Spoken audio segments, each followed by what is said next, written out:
Positive खबरी में आप सभी का स्वागत है। मैं कुमार सानू ब्यूरो चीफ बस्ती। हमारे साथ आदरणीय सत्यपाल शास्त्री जी जुड़ चुके हैं जो मथुरा से चल कर आए हैं। तो सबसे पहले मैं आपका बहुत बहुत धन्यवाद समझना चाहूँगा जो आप हमारे यहाँ आश्रम में आए, डॉक्टर दयाल पटेल जी के आश्रम में। और मैं कुछ आपसे बात करना चाहता हूँ कि आप एग्री हैं? जी। देखिए, सबसे पहले आप अपना परिचय दीजिए। मेरा नाम आचार्य सत्यपाल है और मथुरा में अपना Yamuna express highway toll plaza के निकट वैदिक साधना आश्रम है, जहाँ से हम यज्ञ, धर्म प्रचार, राष्ट्र की सेवा में कार्य करते हैं। और हम लोग गुरुकुल टंकारा जो गुजरात में है वहाँ से हम लोग पढ़े हुए हैं।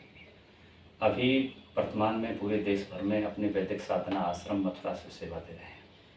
सर, मैं चाहता हूँ आपसे कुछ बातें पूछना जो आप अच्छा समझिएगा, अपने हिसाब से बताइए। जी। धर्म क्या है, आप बताइए। देखिए, धर्म और मजहब में बहुत अंतर है। लोग जब भी कोई धर्म की बात होती है तो मजहब की बात करते हैं। धर्म प्रत्येक वस्तु में निहित है, सब काल में, सब समय में है, जो परिवर्तित नहीं होता, बदलता नहीं है। और ये जो मजहब हैं देश काल परिस्थिति के हिसाब से बदलते रहते हैं, जो मनुष्य ने बनाए हैं अपने अपने स्वार्थ में कहिए, या ऐसा कहें कि देश काल परिस्थिति में कुछ संस्कृति के बचाव के लिए किया गया हो। किंतु ये सारे के सारे मजहब हैं। धर्म है वस्तु स्वभावो धर्म।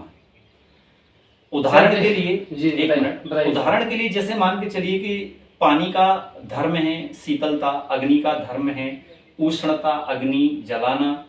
वैसे ही प्रत्येक वस्तु का धर्म है और धर्म को कोई ना बना सकता है ना बिगाड़ सकता है, वह वस्तु के स्वभाव में निहित है।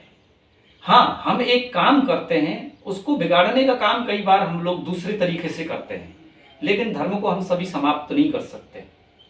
ये सब मत और मजहब है, चाहे वो ईसाई हो, चाहे इस्लामिक हो, जहां तक है चाहे हिंदू हो, ये सब मजहब है, ये धर्म नहीं है। धर्म तो संपूर्ण सृष्टि में मानव जाति का एक ही धर्म है। देखिए सर, आप जो है धर्म के बारे में आप समझा दिए। हमें ये बहुत कष्ट होती है चीज़ देखकर। देखिए, मैं संविधान के हिसाब से कह रहा हूँ कि किसी धर्म, किसी जात पर टिप्पणी करना उचित नहीं है। अपने अपने हिसाब से सब अपना धर्म और जात मजहब माने, ये आपका मौलिक अधिकार है। हम चाहते हैं कि सर ये जाति जो बनाई गई है व्यवस्था, और जैसे मुस्लिम जात के लोग हुए तो वो क्या अपने जात में, उसमें सब छोटे बड़े कोई भी हो, एक में सब एक साथ खाना पीना रहना है।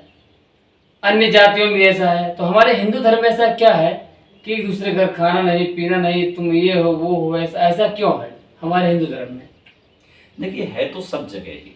पहली बात तो ये है कि न तो हम हिंदुओं को टारगेट कर सकते हैं, ना ही मुसलमानों को टारगेट कर सकते हैं, क्योंकि मानवता के जो कुछ भी खिलाफ है, चाहे उसे हिंदू करे चाहे मुसलमान करे, सब गलत है।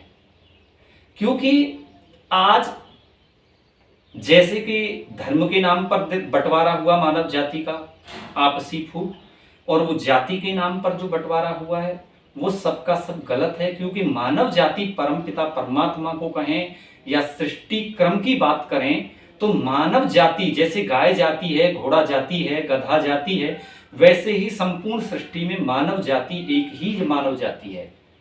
अब उसे जो बंटवारा किया गया है धर्म के नाम पर, जाति के नाम पर, मजहब के नाम पर जो बंटवारा किया है वो यहाँ मनुष्यों ने किया है। कोई जाति का ठप्पा लगा करके तो ऊपर से किसी ने भेजा नहीं कि भाई बच्चा पैदा हुआ तो वो किसी जाति का होता है। जन्मना जायता शूद्र, सब लोग जो है शूद्र माने कि वो एक अज्ञान के रूप में ही पैदा होता है, उससे कोई जानकारी नहीं होती। वो जो कुछ भी ज्ञान होता है वो बड़ा होकर के ही होता है। इसलिए हम जन्म से जाति मान लेते हैं तो मनुष्य जाति पूरे संसार की एक ही है।